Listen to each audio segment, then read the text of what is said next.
yogera. Ssebo tukulamusizza. Ssebo mwebala omulimu sayidi eyo. Kale ssebo ono Engineer Konde wano Essembabule. Tambudde n'abakulu bwe tuvudde sayidi eno ey'Essembabule.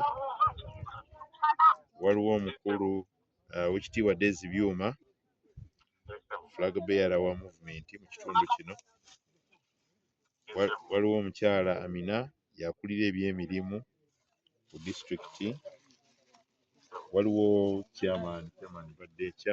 vice chairman 5 tuli naye. Waliwo chairman 3.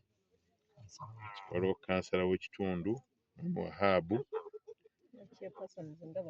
ne ba chairpersons ab'ebyalo bino ebyetoolodde.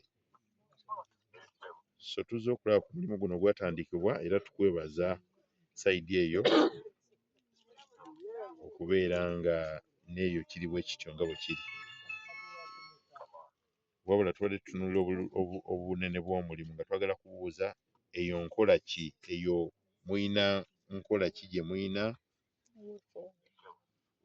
okulaba nga ekintu kino kyeŋŋangibwa nga tetunnasala magezi malala, ki ekiva esayidi eyo?